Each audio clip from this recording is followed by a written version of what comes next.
Boa tarde. Vou falar primeiramente em pé para ver todo mundo, né? Poder enxergar todo mundo, mesmo sem óculos. É um prazer enorme estar aqui. Fiz todo um texto ali para ler, mas já quero ir falando livremente porque não é qualquer convite, né? E não é qualquer momento. É um momento que tem um simbolismo muito forte, assim, muito grande, estar aqui hoje. Pelos 30 anos do CCBB, né, eu comecei a frequentar esse espaço. Ele abriu em 1989, eu comecei a frequentar em 1992, como adolescente, e comecei a trabalhar aqui em 99. A gente começa a denunciar a idade, né? Vai vendo quanto tempo tem isso. E trabalhei aqui em diferentes momentos, né, com diferentes equipes, diferentes coordenações. Primeiro numa exposição temporária do Andy Warhol, depois como uma equipe temporária, depois equipe permanente, depois voltei novamente como educadora e, por último, eu trabalhei como coordenadora pedagógica durante alguns meses. Foram momentos sempre de muito aprendizado, de muito desafio, com gestões e concepções de equipe de trabalho completamente diferentes. É um lugar que eu tenho, assim, me constitui assim, na minha formação de um modo bem importante, além de todos os outros, né, vários outros. E estar aqui hoje é estar nesse lugar e outros lugares que eu vou ler, porque eu não quero perder nada. Assim, eu sempre falo e depois fico, esqueci de falar alguma coisa. Mas eu fiz um pequeno texto de abertura para não esquecer aquilo que eu considero extremamente importante ser dito, né? E o nosso desafio aqui hoje é pensar essa relação entre infâncias, assim mesmo, no plural, educação, artes visuais e racismo, onde entra o racismo, né? E quando eu falo artes visuais, na verdade, depois eu fiquei pensando, na verdade, é muito mais uma conversa sobre cultura visual e produção de imaginários, onde se insere as artes visuais. Quando eu fiquei pensando depois, artes visuais é muito restrito. Você pensar esses aspectos, tratar dessas questões simplesmente no campo das artes visuais. A gente está tratando de uma questão muito mais ampla, mais abrangente, que é da cultura visual e da produção de imaginários. Então, eu queria, antes de continuar a fazer a leitura, saber com quem que eu estou falando. Assim, quem está aqui? Quem são vocês? Quem aqui é professor de escola? Educação infantil, tem alguém de educação infantil? Quem está no fundamental? Olha, uma galera. No ensino médio, tem alguém? Universidade, tem alguém? Na EJA, já pulei a EJA. Ó. Quem trabalha com projetos sociais? Tem gente que está levantando a mão para tudo, assim, né? Claro, né? Tem quem trabalha em museus, espaços culturais. Que bom. Algum outro campo de atuação que eu não tenha mencionado? Trabalho com educação indígena. A educação indígena. Pode falar. Você é o quê? Está sem microfone. Fala. É fotógrafa. Tem mais artistas aqui? Não? Sou gestora. Gestora. De escola? De quê? De CERP. Ah, tá. Mais alguém lá? Eu trabalho com animação cultural. Com animação Oficina cultural. de teatro. Ah, é ótimo. Que é o Ernesto? Alguém conhece? Quem conhece, levanta a mão, só para eu ter uma noção. Eu gosto de ter noção, assim, de... Perceberam, né, que toda hora eu pergunto. Bom, esse é o Ernesto, para quem não conhece o Ernesto. Ele é um livro de Blandina Franco e José Carlos Lolo. E eu vou contar para vocês um pouco da história do Ernesto. Bom, a história do Ernesto, ela começa assim. Todo mundo está conseguindo ver? Vou botar um pouco assim. Então vamos conhecer o Ernesto. Esse é o Ernesto. Dizem que o Ernesto é muito calado, que ele tem a língua enrolada e não sabe falar direito com as pessoas. Dizem que o Ernesto é feio, que ele tem a cara torta e dá medo nas pessoas.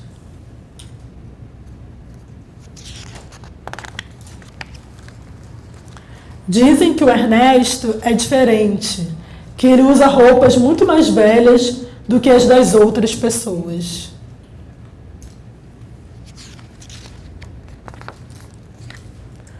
Dizem que o Ernesto é burro, que ele não entende o que pensam as outras pessoas.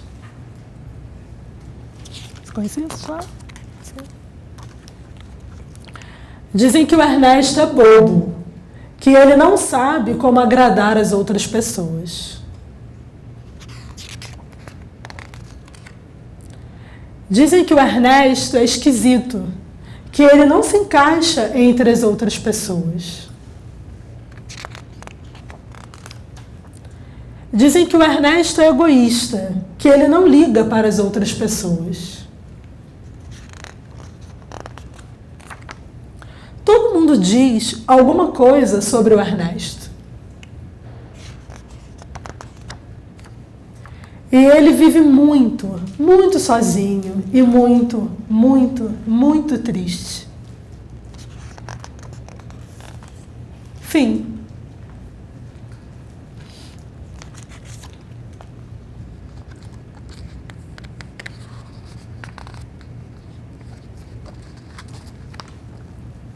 E aí a gente pergunta, você não gostou do final da história?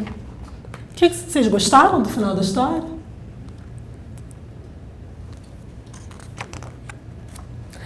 Mas algumas vezes é assim que as histórias acabam.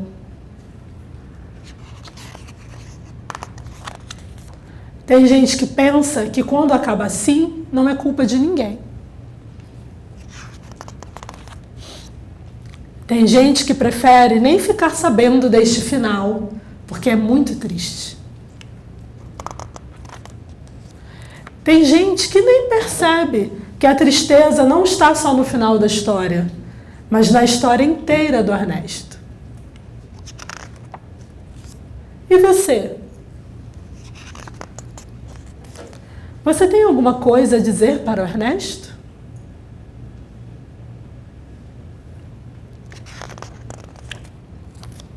Agora eu fico. Bom,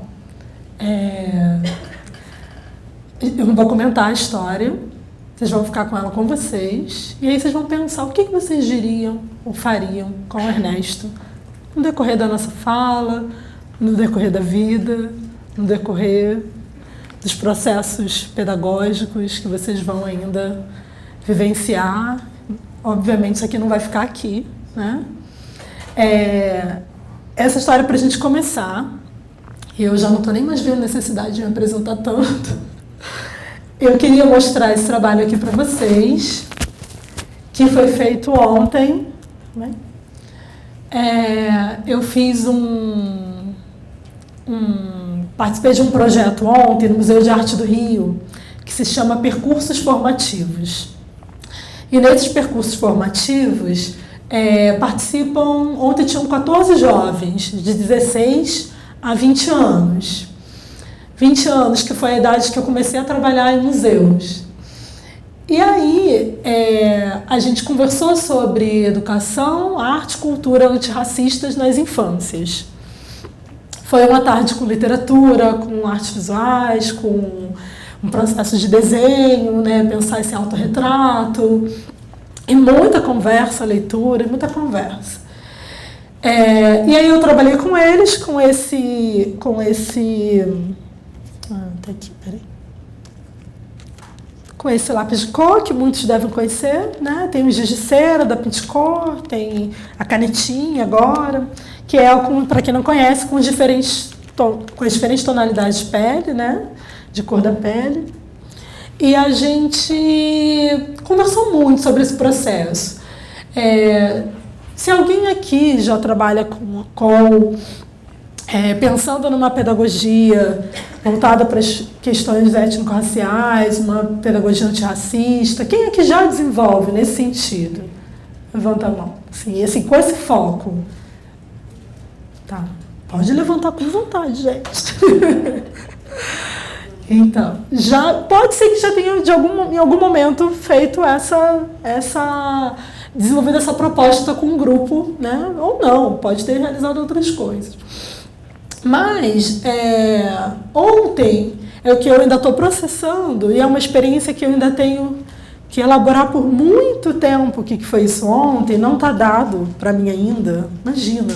Saí de ontem, ainda estou aqui, já entrei no hoje, aqui agora, nesse momento com vocês, ainda estou elaborando o que foi isso. Mas surgem aquelas situações que parece que são muito óbvias, que vão surgir, e surgem questões que eu não tinha previsto, não imaginava. Apesar de ter surgido uma questão óbvia, ela continuou, que para mim, né, eu considerei como óbvia, ela continuou me impactando. Ela continuou me assustando, me indignando, ela continuou me afetando.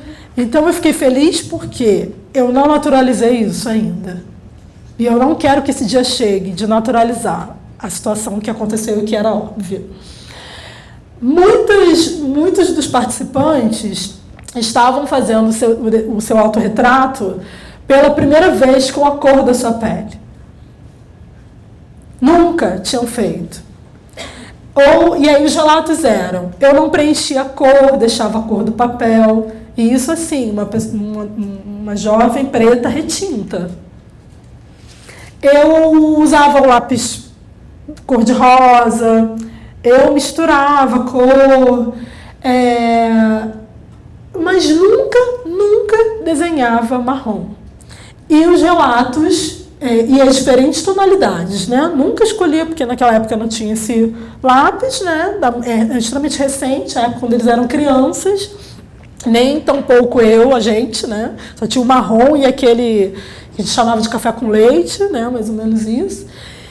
E o preto, né? Que não ia usar mesmo. Eu fui reparando, né, prestando atenção no que tinha sido, o que estava sendo produzido, e aí eu estava vendo uma das pessoas falar, né, que era a primeira vez que ela pintava com a própria cor, com a cor dela, e que fazia o cabelo dela do jeito que ele é.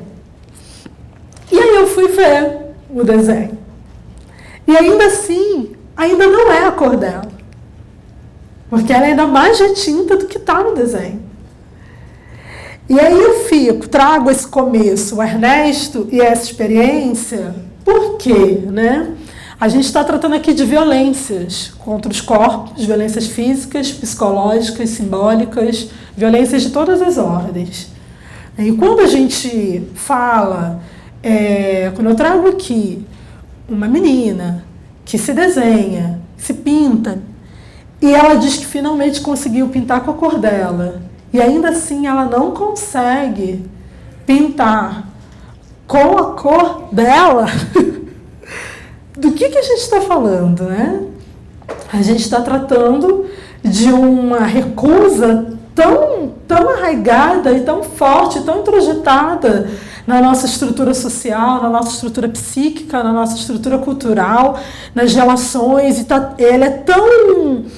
a gente repete já esse senso comum, mas é isso mesmo, não tem como, ela é tão estrutural e estruturante da nossa sociedade que a gente não consegue escapar dela, de uma violência que é o racismo na nossa sociedade e que não vários autores vão trazer, como várias autoras, a Zoilda Loreto Trindade, Neuza Souza Santos, Sueli Carneiro, né, vários nomes que eu vou trazer, as discussões que o Fanon traz, vou mencionar alguns ali. Ela é de uma violência tão extrema, onde você não se vê você não se reconhece se você não se reconhece, se você não se vê, se você não se percebe, se você não se aceita, você não se ama. Você não se ama, você não se cuida, você não se sente pertencente a uma sociedade. Eu estou falando de uma forma ampla, sim, abrangente. Eu vou, a partir dessa imagem, ler o texto que eu trouxe e dar continuidade com os outros. Mas eu achei muito importante começar com o Ernesto. O que é essa história que muitas das vezes a gente não sabe o fim e nem quer saber, não nos interessa. Não estou dizendo para quem está aqui hoje, porque se vocês estão aqui hoje, vocês estão interessados. Né? É um outro público, eu estou falando para quem está interessado. Estou trazendo quando não se interessa, quando não quer ver, quando não quer mudar, não quer transformar, é de quem está lá fora e que nem soube, nem está por dentro, nem está interessado, nem nada. Né? Mas assim, se vocês estão aqui, a gente está falando a mesma língua, né? A gente está todo mundo com a mesma expectativa, o mesmo desejo. Então eu vou ler um pouco do que eu trouxe e vou lendo e conversando, tá? Dá para me ver daqui, gente? Dá? Quem está aí atrás? Senão fica em pé, gente. Continua em pé, dá? Tá, porque é importante a gente se ver, né? Bom, deixa eu só passar aqui. E aí vai ter um momento que a gente vai abrir para conversar, tá, gente? Não vou ficar falando direto, não. Bom, o que eu ia falar da minha apresentação, que eu acho que é importante, que eu já falei um pouco, mas que eu acho que é importante falar, é desse lugar, essa experiência nos espaços culturais, essa experiência pensando em uma educação antirracista, ela é extremamente recente na minha vida. Sim, ela não tem tantos anos. Foi uma formação, tanto nas instituições de ensino como nas instituições de trabalho, foi uma formação dentro de instituições brancas. Então, ela foi dentro, a gente pode dizer, o Centro Cultural Banco do Brasil é uma instituição branca? Na sua arquitetura, na sua fundamentação teórica, na sua programação, nas relações interpessoais, nas hierarquias, porque isso está em tudo na sociedade. É difícil uma instituição escapar disso. E se a gente olhar os museus, centros culturais, a base deles é essa. E aí, isso é uma ofensa? Isso é uma deselegância falar? Isso vai gerar incômodo? Vai gerar incômodo. Mas é necessário falar. É fundamental falar. Porque o que a Nilma Lino Gomes, vocês conhecem a Nilma Lino Gomes? Professora da UFMG, vem da educação básica, é professora da UFMG, foi subreitora, foi secretária das Relações Étnico-Raciais na CEPIR, no governo da Dilma, e ela tem um livro que se chama O Movimento Negro Educador. O que é o Movimento Negro Educador? Ela vai defender a tese do movimento negro como um movimento que pauta uma pedagogia. Por quê?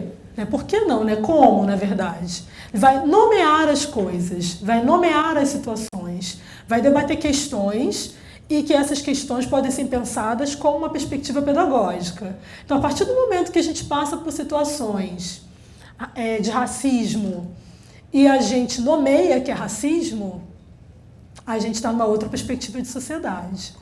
Então, ela vai dizer que o movimento negro, ele é educador, porque ele vai fazer com que as pessoas nomeiem. Então, a gente pode nomear de diferentes formas. Ela vai trazer uma série de outras discussões em relação a ele ser um movimento negro educador.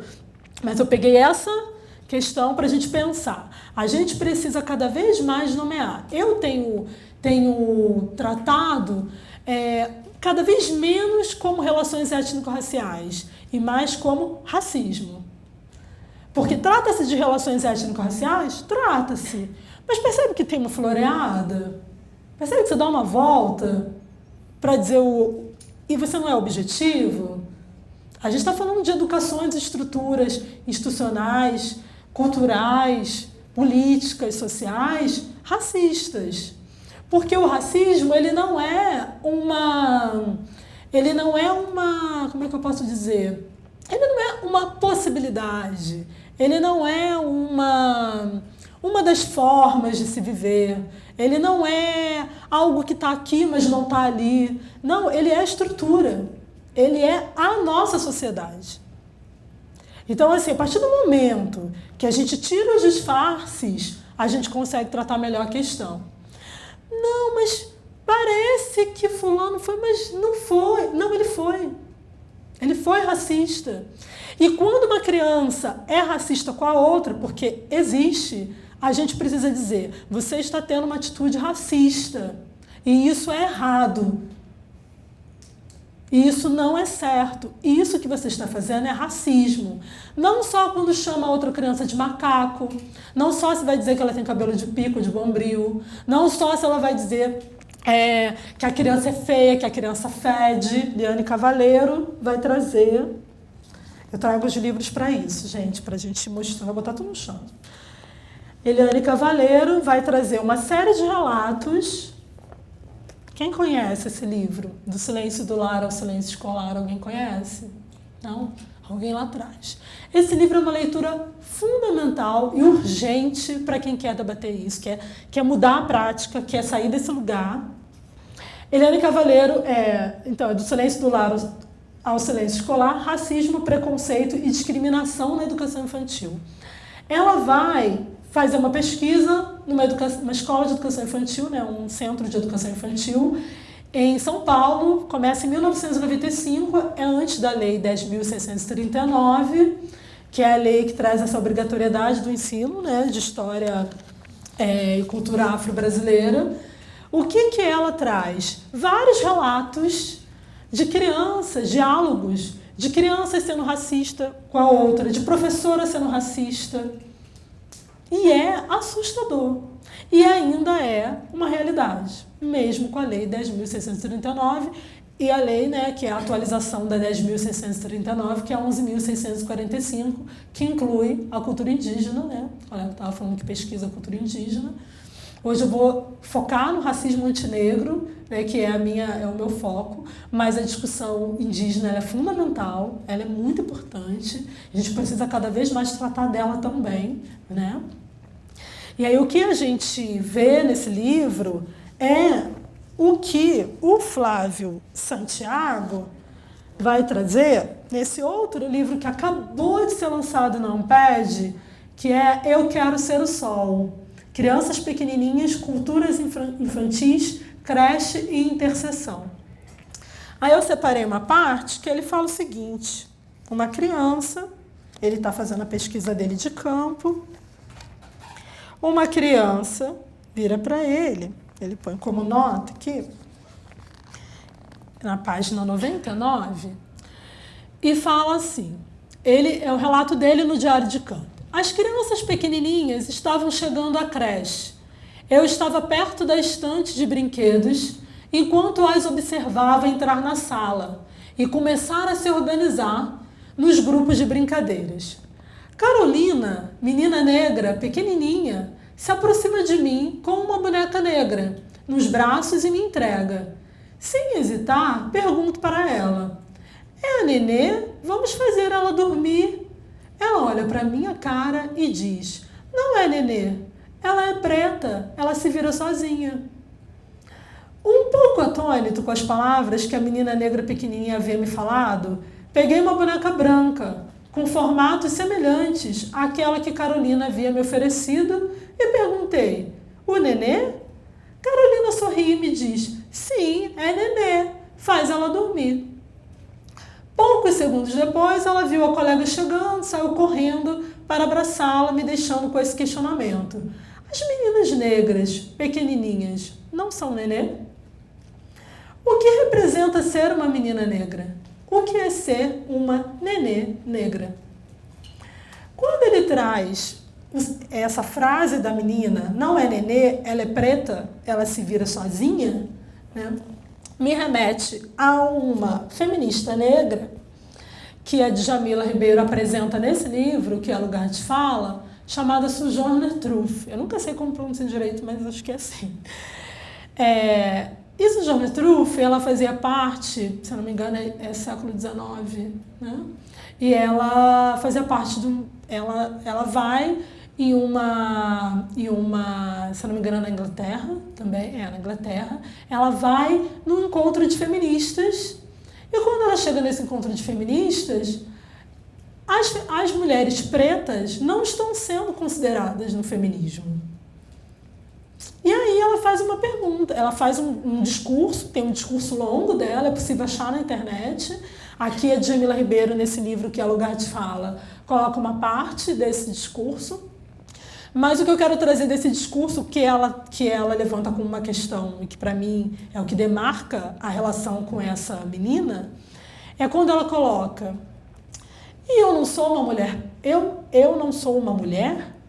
Porque ela vai pensar nesse discurso, a partir desse discurso, as mulheres são bem tratadas, as mulheres são ajudadas a subir na carruagem, a gente está falando do contexto da época, são ajudadas a subir na carruagem, é colocado uma proteção para ela passar por cima da lama, ela recebe afeto, ela recebe cuidado, ela recebe atenção. Ué, mas ela nunca recebeu. E aí ela, no meio desse encontro de feministas, qual é a questão que ela levanta? E não sou eu uma mulher? Por ser preta? E essa nenê preta não é uma nenê? E as crianças pretas não são crianças? O que eu estou querendo trazer com isso? Juntando tudo isso. A gente está tratando de uma questão que é uma normatividade do que é ser criança e do que não é. O que é ser mulher, o que não é. O que é ser pessoa, o que não é. O que é ser humano, o que não é. Se a gente vai pensar diferenças, desigualdades, se a gente vai pensar o racismo no nosso país, a gente vai ter que lembrar sempre: a gente vive um país em que a história dele é de colonização. Nós somos um país colonizado. O que se trata um país colonizado? Em que a gente passou por um processo histórico, onde a gente tem na nossa história uma teoria eugênica, uma teoria eugenista, que pautou, que orientou a forma de pensar e de ser na nossa sociedade. Então a gente tem, na virada do século XVIII para o século XIX, uma teoria que vai dizer quem é humano e quem não é.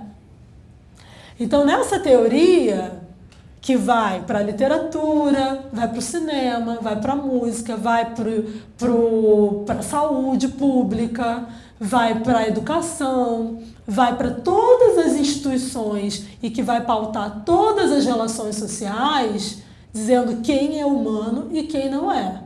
E preto não era considerado humano, como ainda não é.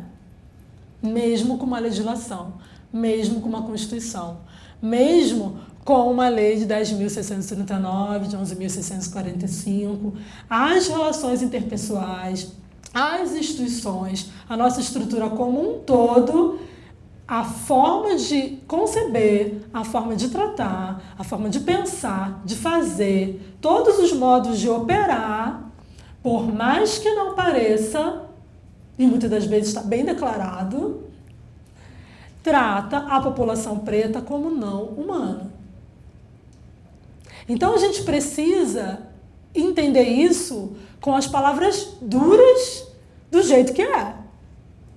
Do jeito que é. Porque é o único jeito de encarar a situação de frente.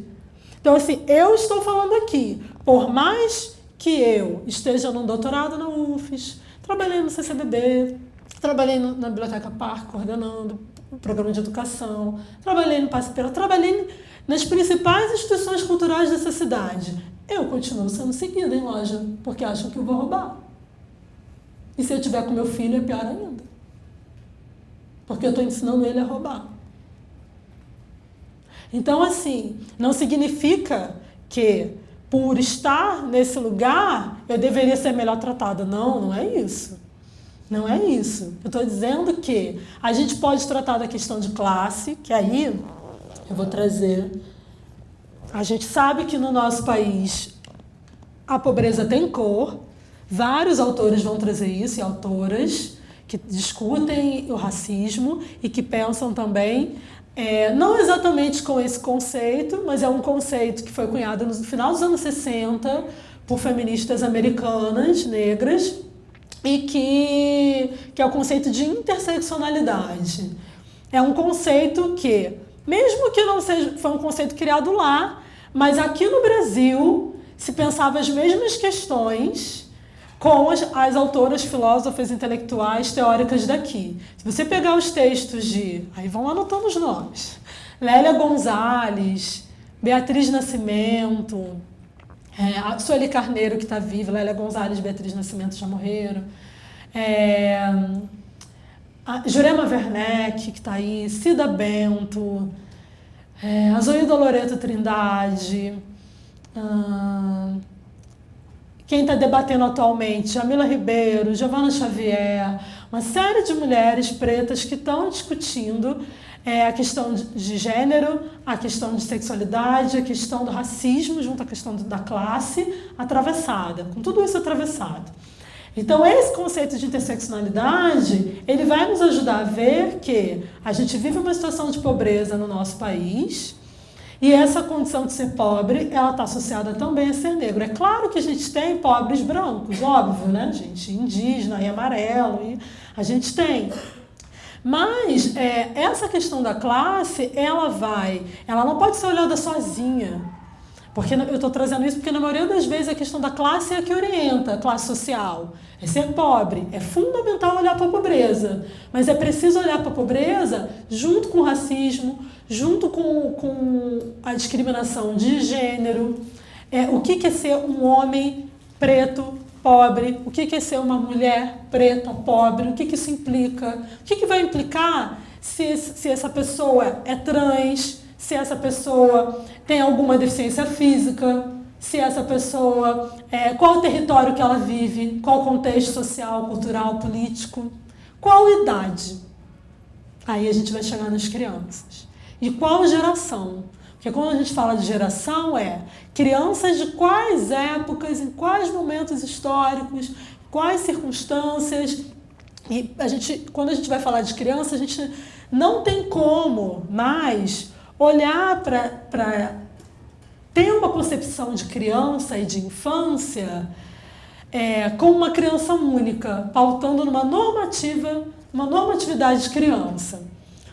Quando a gente pensa em criança, quais são as palavras que mais vêm imediatamente, assim, para vocês? Queria que vocês falassem, pode falar. Inocência, brincar, espontaneidade, tempo livre. E no jeito da criança, espontaneidade, você falou? Inocência. O que mais? Imaginário. Sinceridade. Lúdico. Verdadeira. Mais alguma? Pureza. Alguém pensa em pureza? Que a inocência tem a ver com a inocência que ele falou. Alguém pensa em angelical? Alguém visualiza assim, a relação de criança com angelical? Já tem gente rindo, né? Já tô... Ninguém vai pensar na criança capetada, gente. Jura que vocês não vão falar daquela criança que toca o terror, gente? Jura?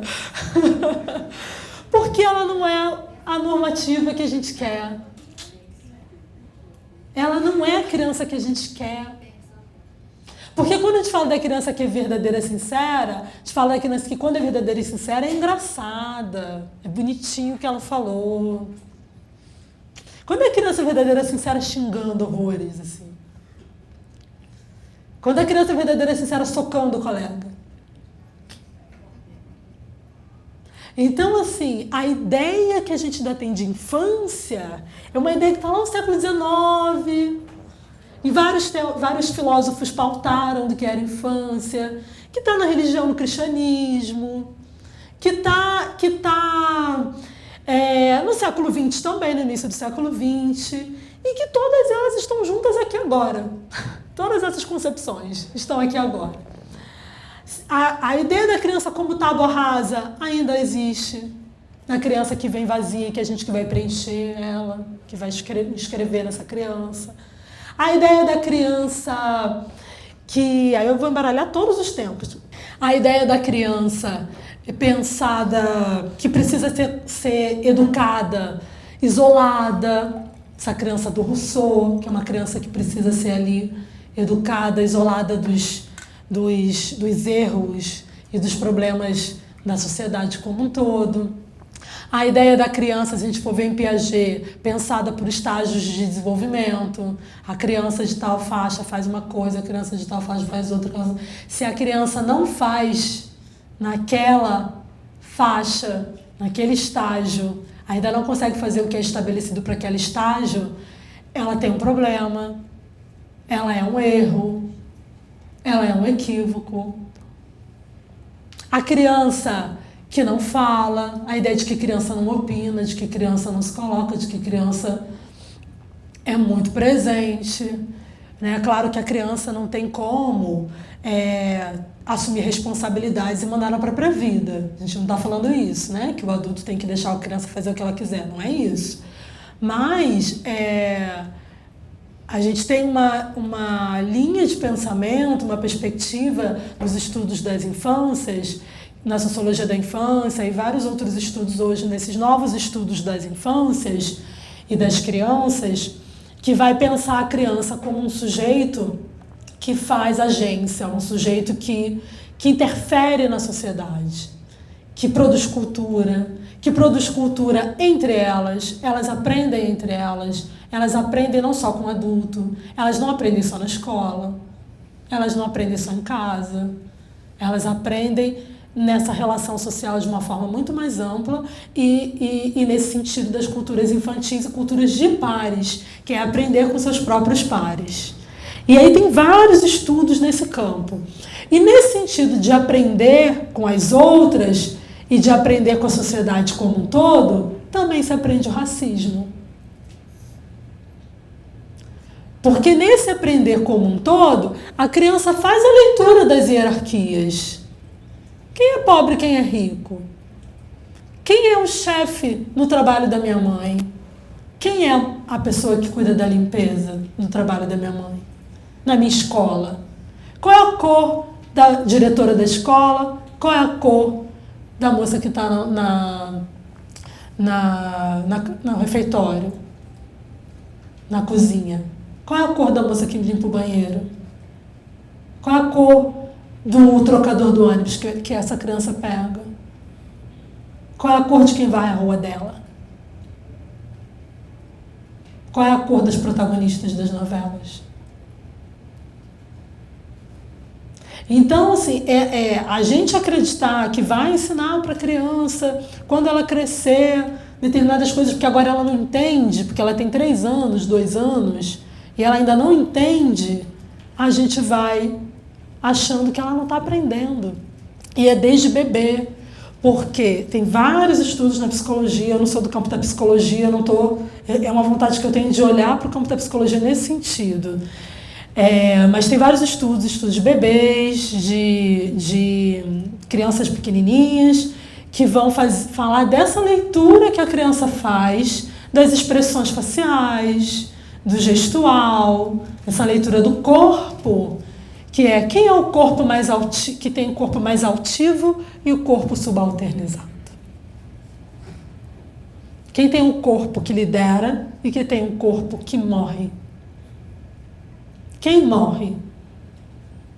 Quem morre pela polícia no nosso estado, no nosso país?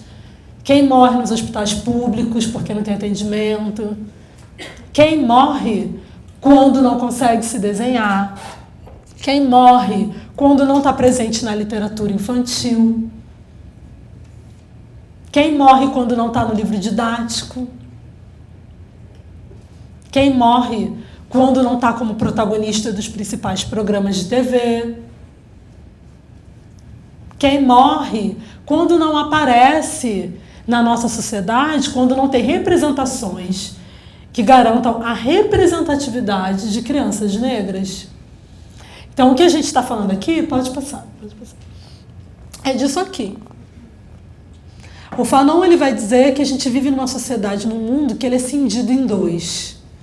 A pessoa é branca porque é rica porque é branca. Então, o que ele está querendo dizer?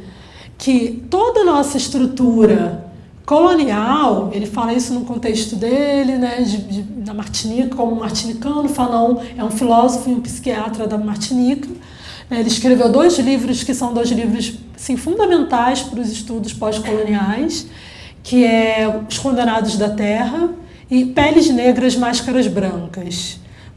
Peles Negras, Máscaras Brancas. Então, é uma leitura sim, fundamental, ela é urgente, ela é necessária para qualquer pessoa que trabalha com educação, que trabalha com qualquer coisa, para qualquer pessoa na sociedade. Mas se a gente está aqui hoje interessado em aprofundar, em aprender mais, em como fazer, o que eu tenho que mudar, a gente precisa ter essas leituras, porque é só estudando, conversando, dialogando, acessando uma produção cultural que trata disso, filmes, literatura, enfim, na música, a gente vai vendo quantos músicos não estão tocando nessas questões há muito tempo, né, do genocídio, do extermínio da população preta, e principalmente jovens e crianças. Então, quando a gente... e da mulher também, das mulheres também, mas esses extermínios que são operados de modos diferentes para cada categoria, né? Como morre a criança preta, como morre o jovem homem preto, como morre a mulher preta. Né? Tem diferenças de morte, mas a gente analisar que faz parte de um mesmo sistema. Então, quando a gente está à frente de uma prática de educação cultural, da gestão de uma instituição, da gestão de um projeto cultural, a gente tem uma responsabilidade. A gente tem uma responsabilidade se somos pretas, pretos, brancas, brancos, seja lá o que a gente for, todo mundo tem uma responsabilidade. É uma responsabilidade de todo mundo. A gente desenvolve projetos e ações que elas corroboram com o extermínio da população preta, elas afirmam, confirmam um Estado genocida, ou elas destroem, desfazem, ou elas buscam desestruturar esse sistema. É uma pergunta que a gente tem que se fazer todas as vezes que a gente for fazer um plano de aula, que a gente for pensar o currículo, o cotidiano da escola, do projeto, seja lá onde for. Qual é o discurso? Qual é o meu vocabulário? Como eu me relaciono? É difícil. Por que é difícil? Porque é mudar o chip. Mas não é um chip qualquer. É mudar a forma cerebral, é mudar o modo de pensar, é mudar o modo de reagir, é mudar o modo de idealizar, é mudar o modo de projetar uma imagem, é mudar o modo de ler as imagens. Quando a gente vê essa imagem aqui, como é que vocês recebem ela? Qual é a sensação que vocês têm, assim? Qual é o sentimento que passa por vocês? Quem já conhecia essa imagem? Levanta bem a mão para eu ver. Bastante gente, né? Vocês lembram onde vocês já viram essa imagem? O livro de história. Como é que vocês receberam essa imagem? Quem assim já estava familiarizado com ela? Quem nunca viu essa imagem? O que vocês sentiram, quem nunca viu? Senti que a questão da classe, vamos dizer, dominante e o dominado, né? Uhum. A primeira ideia que me veio foi essa. Aham. O dominante a menininha e o dominado o senhor negro embaixo. Isso aí. Uhum. Aham. Alguém mais quer falar? Eu senti agressivo. Pra mim foi agressivo. Uhum. Para você foi agressivo, né? Alguém mais quer falar? Fora a agressividade, o conformismo da pessoa que está embaixo e entender que esse é o meu lugar. Uhum. Você acha que tem um conformismo ali, né? Alguém mais? Essa é uma imagem do século XIX. É uma criança negra escravizada brincando, bem entre aspas, com o senhor moço, né? Uma criança branca, filha do senhor de escravos, brincando muito entre aspas, porque chegou um momento que as crianças negras escravizadas que viviam dentro da casa e que eram faziam parte e compartilhavam esse cotidiano dentro da casa do senhor, ela vai crescendo e vai entendendo que vai chegar o momento dela ser uma trabalhadora braçal escravizada. Esse momento chega de sair da casa e não demora a chegar. Né? Tem um livro que eu não trouxe aqui, que é da Conceição Evaristo, para quem conhece essa escritora, não trouxe hoje ele, que é, não sei se alguém já leu, a Ponciá Vicêncio. Ponciá Vicêncio, alguém já leu esse livro? Alguém levantou a mão lá atrás. Assim. Olha só. Então, Ponciá Vicêncio é um personagem do livro, e dá título ao livro, né, da Conceição Evaristo, e ela tem um dado momento da história que ela conta a história, rememora não, né, porque ela não viveu, mas ela conta a história que ela sabe, que ela conhece do avô e do pai dela. E aí é uma história do avô nessas circunstâncias. E ela fala uma coisa que eu costumo ler, eu não trouxe porque já eram muitos livros, eu costumo ler. Ela vai narrar uma situação em que a criança branca começa a brincar de ensinar a criança negra a ler. E aí a criança branca se dá conta de que a criança negra aprende a ler. E aí ela para de ensinar, porque ela diz que é muito perigoso essa criança aprender a ler. E vai relatando outras situações, como a criança branca urinando na boca da criança negra, a criança negra chorando, uma mistura de choro e de sangue. E é muito triste o relato.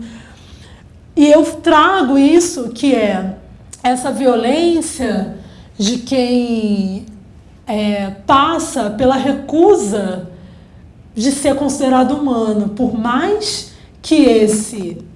Não vai passar agora não. Por mais que se saiba, porque se sabe que são humanos, o projeto é tratar como não humano. Porque se sabe que é humano. Claro que se sabe que é humano. Mas a gente vem de um contexto econômico, político, social, né, escravocrata, que faz com que seja muito fácil, muito cômodo tratar como não humano. E é muito confortável tratar como não humano. Então, quando a gente está falando disso, a gente está falando de uma sociedade que parte tem privilégios e parte são tratadas como não humanos. Ou seja, não tem direitos. Por mais que a Constituição determine que todas as crianças são sujeitos de direitos, que a criança brinca, imagina, fantasia, que a criança produz cultura, que a criança... Está falando de quais crianças? Existe uma crítica à Declaração Universal, não, à Convenção dos Direitos das Crianças, a essa criança que é tratada como a partir de uma perspectiva branca, eurocêntrica, e aí a gente não considera as crianças que estão em situação de rua, elas são trombadinhas, menores, bandidinhos, projeto de bandido, mas elas não são tratadas como crianças. E aí você está na escola, as crianças pretas são tratadas como menos inteligentes, aquelas que não vão conseguir aprender, aquelas que não vão ter futuro.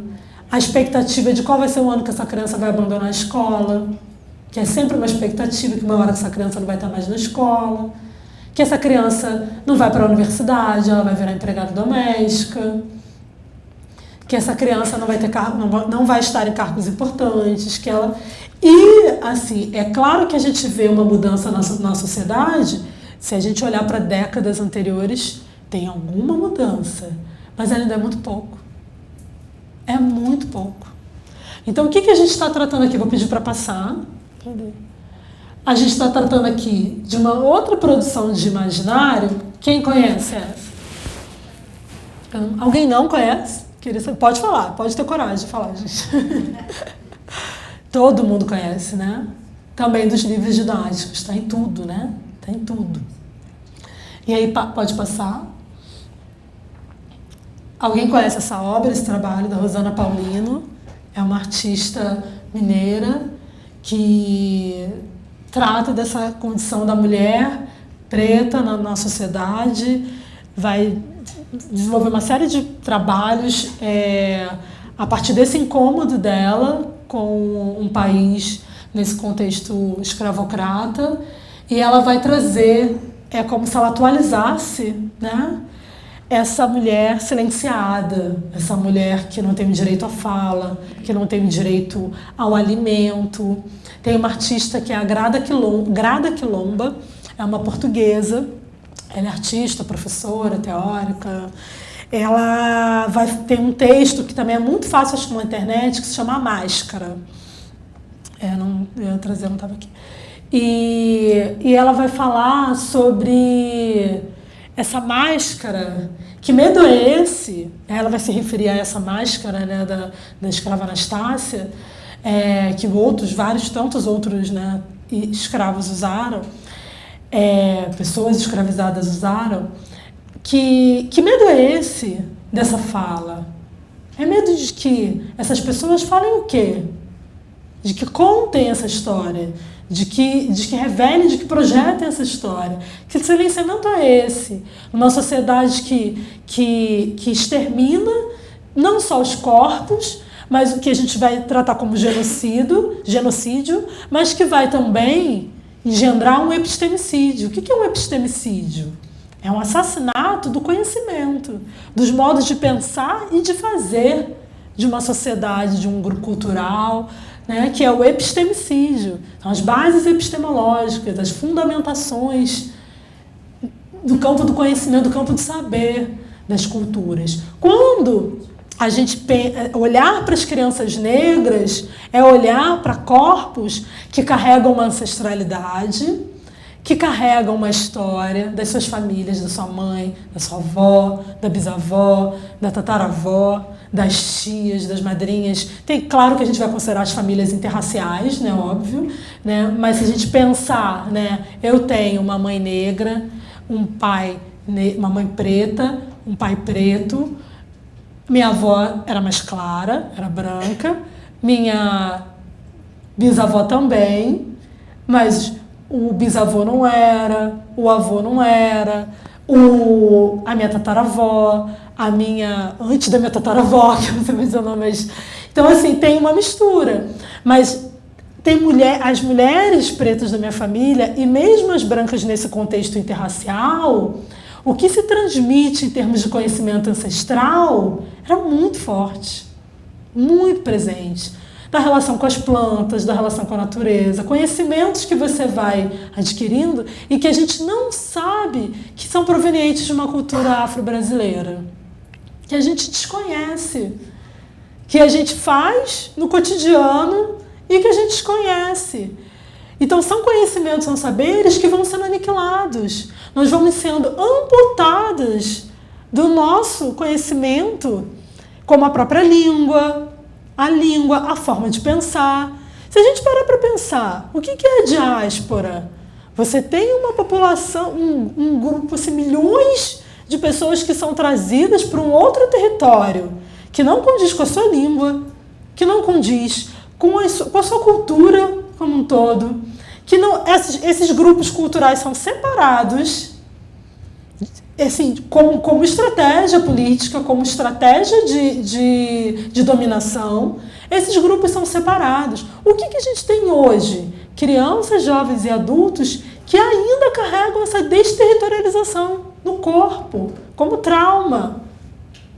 Os medos, as dores, as inseguranças, a timidez, bem entre aspas, da criança negra, que é aquela que não fala na sala, que é aquela que não tem coragem de colocar o seu pensamento, de dizer o que pensa. Não estou dizendo que são todas, claro que tem aquelas que são despachadas e que estão... A gente está falando de uma pluralidade de crianças, né? Então a gente está falando de corpos que são corpos recusados, corpos que não são aceitos, de uma cultura que é recusada, que não é aceita e que é criminalizada. Além dela ser recusada, ela é criminalizada. Então a gente vai ver na legislação, nas políticas públicas no decorrer da história, a lei da vadiagem. O que é a lei da vadiagem? Quando a gente tem a lei do ventre livre, Aí a gente tem crianças que nascem e que vão ser consideradas livres, mas que isso não era cumprido, né? Era cumprido em parte. E aí a gente vai ter a abolição, bem entre aspas, e a gente vai ter uma legislação que vai pensar o que fazer com essas pessoas pretas, todas libertas, sem terra, sem casa, sem trabalho, sem saúde pública, desterritorializadas. E aí o que a gente tem? Uma educação que vai passar pelo sentido de educação e instrução. As instituições de educação, elas vão sendo pensadas a partir dessas diferenças, porque aí você tem, enquanto o Kuhlman Jr., que é um teórico, um pesquisador que vai debater, Moisés Kuhlman Jr. vai falar sobre educação infantil, sobre a história das infâncias, da educação infantil. Ele vai falar sobre o surgimento em 1875 dos jardins de infância no Brasil, ao mesmo tempo que surgem os asilos e escolas de ofício. Para quem vai os jardins de infância? Para quem vai as escolas de ofício e os asilos? Tenta imaginar. Tenta imaginar a criança que vai ser tratada como pura, angelical e que merece cuidados, e a criança que vai ser encaminhada para o trabalho. E aí, quando a gente está hoje dentro de uma instituição, ou dentro da nossa casa, na relação com todas as crianças com as quais a gente se relaciona, mas sobretudo com aquelas que a gente tem um compromisso de educar, a gente está falando de algo muito sério, que é não repercutir, não criar desdobramentos de uma prática racista, promovendo desigualdades no cotidiano. Qual é a criança que recebe cafuné? Qual é a criança que recebe abraço, carinho? E qual é a que não recebe? Qual é o bebê na creche? Vários relatos de várias autoras que as cuidadoras deixam eles chorando mais tempo porque eles se viram. Porque eles são fortes. E dá mais colo para a criança loirinha, princesa. Porque é frágil. A gente está falando de uma questão muito séria. É muito séria. É muito séria. E essa questão é a criança que é o grupo de crianças brancas que não quer inserir a criança negra, que não quer emprestar o lápis, que se a criança negra pergunta o que a professora falou, ela não responde, que bate na criança negra, que não chama para festa de aniversário. Claro que vocês vão pensar, eu conheço uma criança negra que chama, que não faz essas coisas, que não... Claro que tem exceções, e claro que tem relações de amizade entre crianças brancas e negras, e claro que tem. Mas o racismo, ele está ali, ele vai aparecer em alguma medida. Em alguma medida. E muitas das vezes a gente não vai ver, vai fingir que não entendeu, ou não vai entender mesmo. Porque a gente está condicionado a achar que o racismo é só chamar de macaco, de bombril. Mas ele está nas entranhas. Ele está nas entranhas. Ele está nas sutilezas. Ele está nos detalhes. Do modo que uma criança olha para a outra. Do modo que uma criança se afasta da outra. Do modo como a professora passa fazendo carinho na cabeça de todas as crianças e pula a criança de cabelo crespo. Entende como é grave isso? E isso não é pontual, não são situações pontuais. Isso é o, bem entre aspas, natural, naturalizado. Não gosto dessa palavra, não. Estou querendo dizer assim, é o comum. É o recorrente, é o que está aí. Entende? E isso vai da creche à universidade, da creche ao asilo, se você tiver velhos no asilo, negros, pretos. Isso está em todas as instâncias. Então, quando a gente fala disso aqui, vamos passar, pode passar. Me lembra da hora, me lembra da hora, pelo amor de Deus. Senão vai até... A gente não sai daqui meia-noite. Quê? Quanto tempo eu tenho? Nenhum. Tipo, nenhum, gente. Nenhum tempo. Quando a gente olha aqui, eu trabalho... Alguém conhece esse trabalho do Yuri Cruz? Assim. Ele é um artista contemporâneo aqui do Rio. E ele traz essa... Como é que a gente pode chamar? Uma coisa que eu falei para ele até. Ele é uma libertação, né? Foi uma outra palavra, mas é isso. É uma libertação. O que esse artista faz é empreender um processo de cura. O que ele faz é muito poderoso. O que ele está fazendo aqui, ele está dizendo, essa mulher fala, essa mulher é liberta, é Anastácia livre. Ele faz o quê? Ele borra com o imaginário. Ele esfacela com o imaginário nosso. Ele rasga todos os livros didáticos aqui. Ele queima todos os filmes que trazem essa imagem. Toda a produção imagética, toda a produção, toda a iconografia. Ele rasga tudo quando ele faz esse trabalho. E aí pode passar. É um santinho da Anastácia, que foi distribuído em 2 exposições que ele participou, e as pessoas podiam levar, e atrás tem a oração da Anastácia livre, que é para você pedir proteção a ela, quando você tiver a história dela, de uma mulher que foi escravizada e que ela sofreu um estupro, e a máscara foi colocada porque ela se rebelou contra o homem branco que a estuprou. Que estuprou. E é uma história de dor e de silenciamento em todos os aspectos. Ele não silencia só a boca, ele silencia o corpo inteiro dessa mulher. É um corpo mutilado. É um corpo silenciado em todos os sentidos. Quando eu trago a imagem da mulher, é para a gente pensar nessas crianças, tudo que eu estou trazendo, né? Se é que eu me refiro a adultos, a jovens, também é pensar isso em relação às crianças. Se a gente parar para pensar que essa criança, ela cresce. Esse menino vai ser o jovem preto, que vai ser parado pela polícia, enquanto os jovens brancos não são. Essa menina preta, vai ser uma mulher preta que muitas das vezes é preterida pelos homens, pelos pretos e pelos brancos.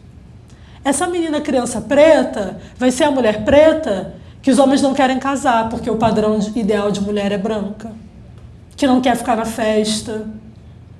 E aí a gente vai falar da solidão da mulher negra, que começa na infância.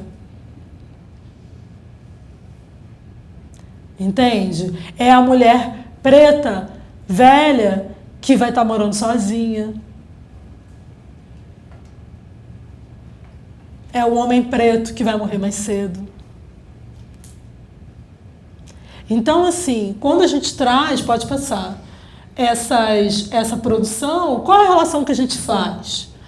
Eu trago isso aqui a partir de uma experiência, uma oficina que eu dei lá em em Cariacica, Espírito Santo, e uma senhora, era uma oficina sobre maternidade e maternagem preta. Era só com mulheres e tinha crianças também, mas era sobretudo para as mulheres, mães, avós de um bairro. E era na associação de moradores. E aí eu fui falando, mostrei essa imagem das 2 crianças, e lá na frente eu fui falar sobre os acessórios, como que as crianças pretas não se veem representadas nos acessórios, em tudo, né? Tudo isso que eu acabei de falar. Aí a senhora virou para mim e falou, são as senhoras. Aí porque eu falei das mochilas e tudo. Aí ela, é a criança preta escravizada carregando o senhor moço nas costas. Carregar a mochila da Barbie, loira. E aí, todo mundo congelou, porque ela foi de uma lucidez tão grande que é perceber como o que ela entendeu foi tudo, que é perceber como se atualiza, como o sistema se atualiza. Ela entendeu tudo. E aí pode passar. O que eu trago aqui, eu tapei os rostos, né, das crianças, é essa outra mochila, que é uma mochila com uma criança, com uma menina de cabelo crespo. A gente vê que as duas meninas são negras, né? Uma com a tonalidade de pele mais clara, a primeira, mas você vê que o cabelo dela é crespo, né? E essa outra menina com mais retinta. Quando a gente olha, às vezes no primeiro momento, para essas duas imagens, parece que foi tudo resolvido, né? Parece assim, agora a menina preta tem uma mochila com uma... Ela se sente representada, porque ali tem uma imagem de uma menina preta com cabelo crespo, né? Ela pode ter muito orgulho, ela pode ter muito... A gente vai falar aqui, ó, não sei se vocês conhecem, a gente vai falar não, vou só mostrar. Alguém conhece esse livro? O Mundo no Black Power, de Taió, que é da Kilsan de Oliveira, professora lá na UFES, na educação, na Federal do Espírito Santo, né? E aí, já esqueci, a Taió é uma menina preta com super autoestima. As crianças podem falar do cabelo dela, da cor dela,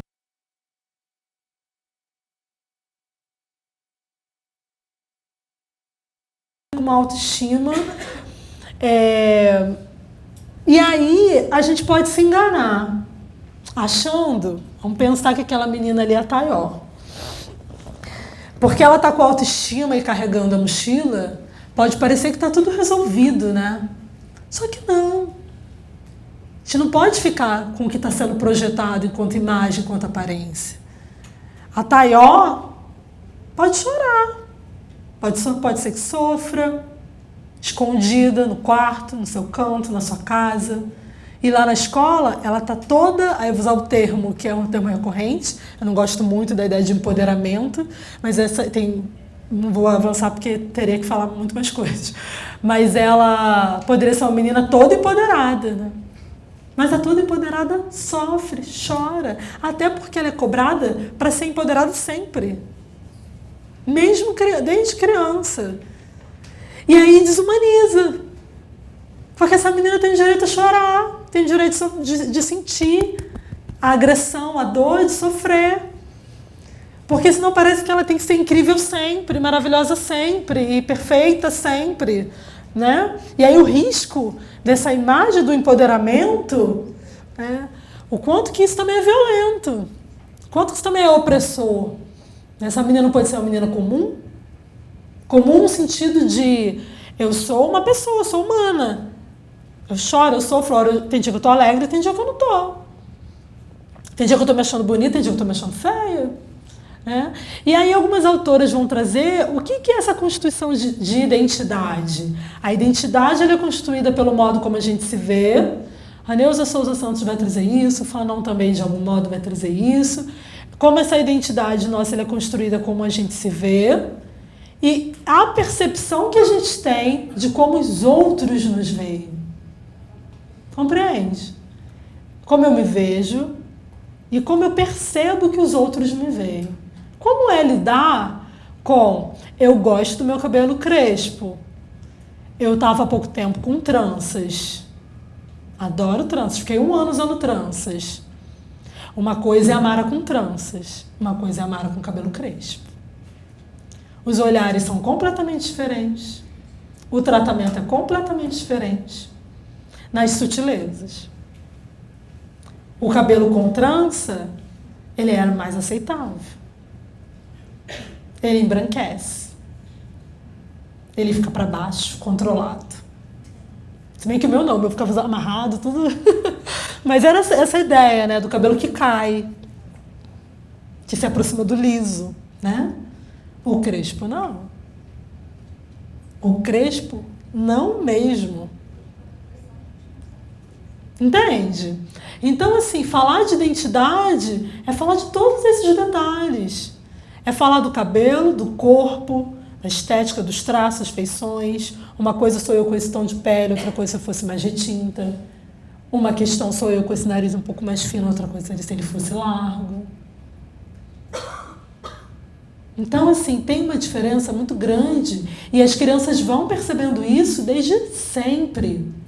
Desde sempre. Tem um filme que eu não vou passar, não tem nem como, mas fica como sugestão, que é um curta, não sei se alguém já viu, chamado Lápis de Cor.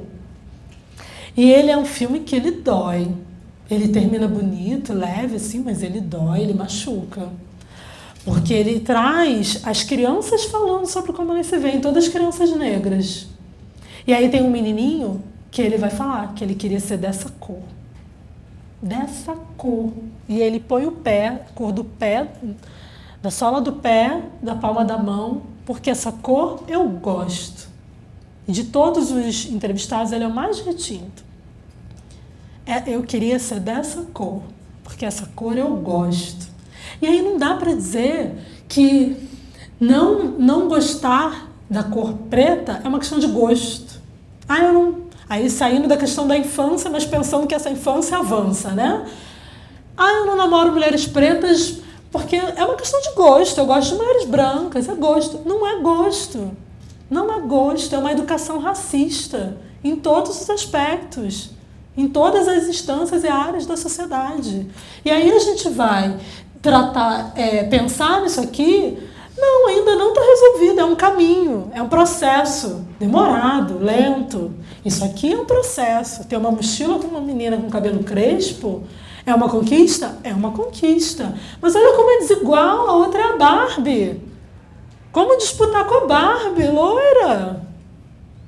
Como você vai chegar na escola e está preparada essa criança? Como é que a gente prepara essa criança para estar na escola com essa mochila? Porque ela pode estar. Mas como a gente prepara essa criança se ela for zoada pelos outros?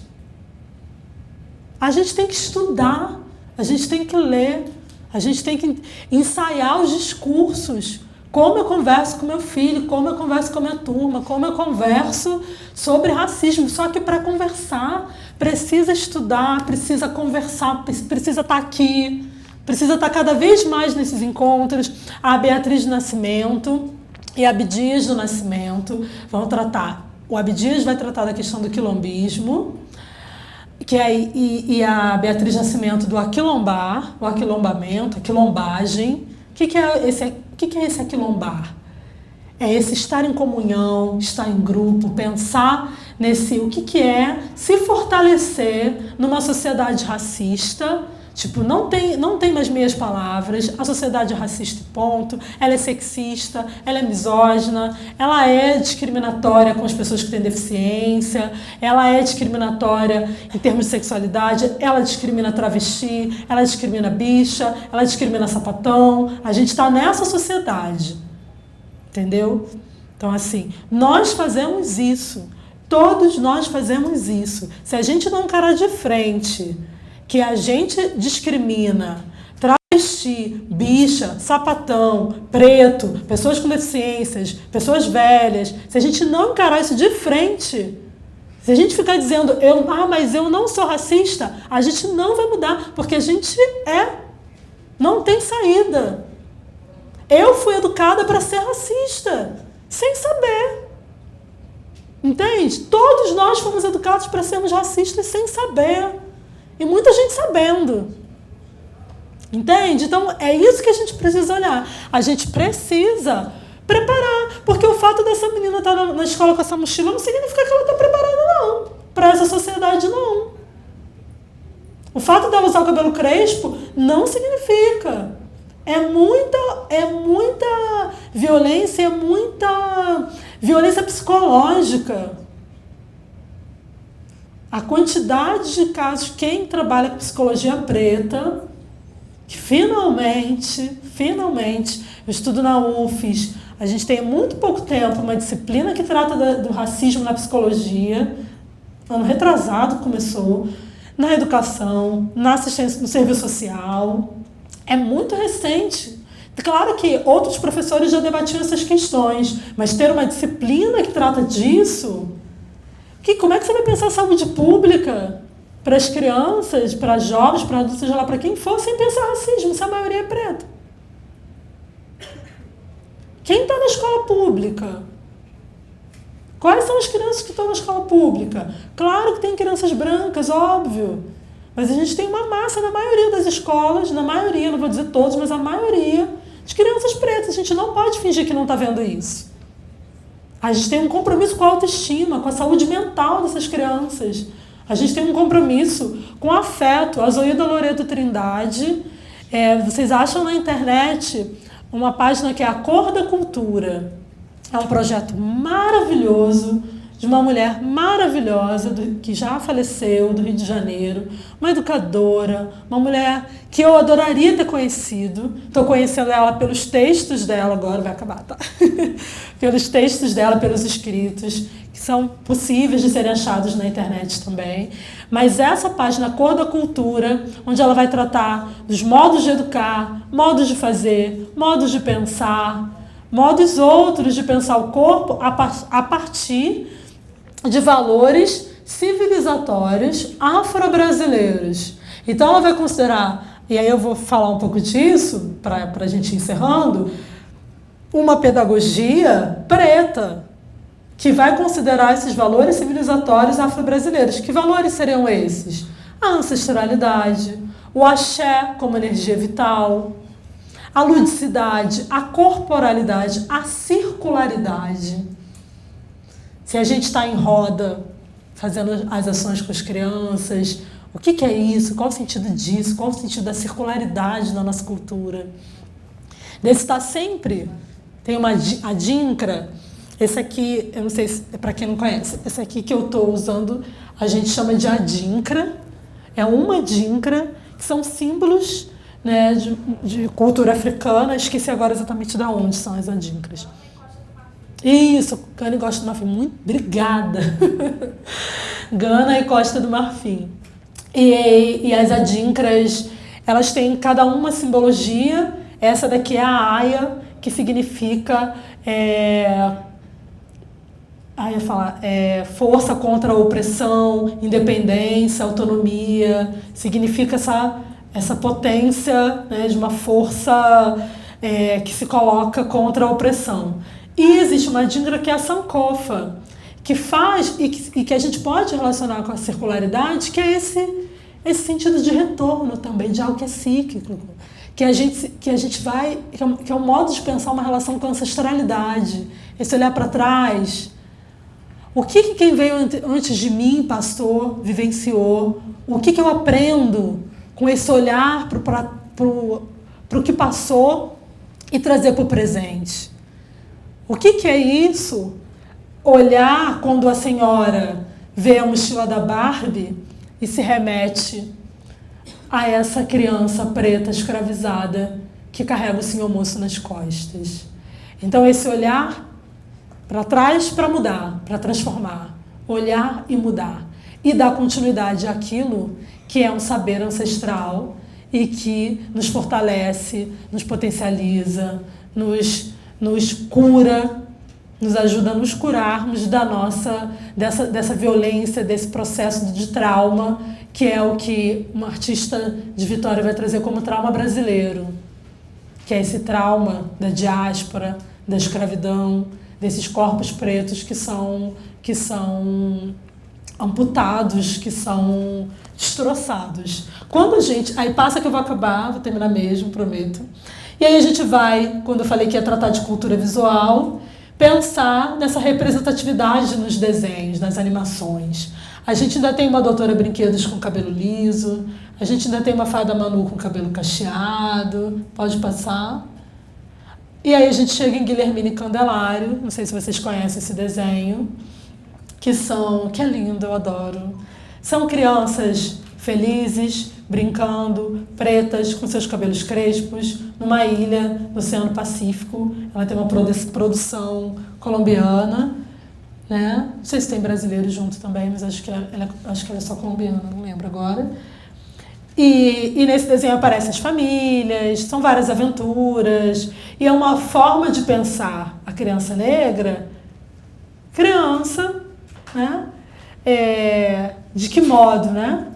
Porque se a gente vai pensar na criança negra como uma criança que se vira sozinha, que é a criança pobre em situação de rua, se a gente mantém essa criança nesse lugar, se a gente não pensa nessa criança produzindo um outro imaginário de criança preta, não como a criança futuro bandidinho, o menor, né? Não é a criança que era depositada nas rodas de expostos nas Santas Casas de Misericórdia do Brasil inteiro no século XIX. As crianças pretas, que as mães que eram escravizadas, os bebês que eram deixados na roda de expostos para a mãe tentar livrar da escravidão. As crianças que eram mortas pelas próprias mães escravizadas porque elas não queriam que os filhos sofressem o que elas estavam sofrendo. E elas matavam os próprios filhos para libertá-los da escravidão. E porque a maioria era filho dos senhores. Frutos de estupros. Então a gente está querendo reproduzir um outro imaginário que não seja das crianças pretas nas FUNABENs, nas FEBENs, nessas instituições de correção do Brasil, que trataram essas crianças durante séculos, em diferentes momentos políticos, com uma farsa institucional, onde se divulgava e se propagava instituições de educação e eram instituições de tortura, eram verdadeiras prisões para crianças pretas. Onde quantas famílias no Brasil deixaram suas crianças nessas instituições, achando que a criança ia ter um futuro, e não tinha. Elas sofriam violências absurdas nessas instituições. Então, é pensar, produzir um imaginário de criança preta que brinca, que sorri, que tem direitos. E não são só direitos, os direitos sociais, os direitos à educação, à saúde. É direito ao afeto, que é o que a Zoilda Loreto Trindade vai trazer enquanto pedagogia. Uma pedagogia do afeto, do carinho, do amor, do cuidado, de reconhecer o corpo dessa criança como um corpo humano.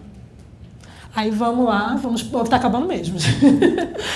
E aqui é um outro desenho, que é o Bino e Fino, que além de trazer essa criança e essa família com cabelo crespo ou com penteados africanos, traz também a estética das roupas, das paisagens, das situações que eles vivenciam. Mas ele trata também de questões de gênero. Tipo, tem um episódio que a menina quer ser jogadora de futebol e os meninos não deixam. E aí, no final das contas, se entende que é possível, que ela joga muito bem, que ela quer ser jogadora de futebol, ela pode ser jogadora de futebol. Então, trata disso também. E de aspectos culturais, né? Uma alimentação que não é uma alimentação que a gente conhece, padronizada, branca, americana, né? E é uma alimentação... O que é apresentar para esse público infantil uma alimentação africana, possibilidades outras de alimentação. É o que o Fanon e a Grada Quilomba e toda essa referência vai tratar como esse modo como nós somos olhados, como os outros. Nós não somos o padrão. Então é deixar também da gente se tratar e mudar o vocabulário, falando para mim mesmo aqui, nós não somos os outros. Nós somos fundantes dessa sociedade. Então é a gente se colocar no lugar de não sermos os outros. Nós não somos a dissidência, os diferentes, porque o padrão é o branco. Não. Nós somos. Entende? Então, quando a gente trata a criança preta como ela não é a outra criança, a gente está mudando a pedagogia. Aí a gente está mudando. A gente está mudando as relações interpessoais, a gente está quebrando com as estruturas, a gente está minando com tudo, tacando fogo em tudo. Desse jeito. E aí eu termino aqui. Pode passar, mas vai para outra ainda. Pode passar. Quer terminar aqui para a gente conversar um pouquinho mais. E é isso, gente. Depois eu vou ler o papel e vou descobrir um monte de coisa que eu não falei. Assim. E é ótimo.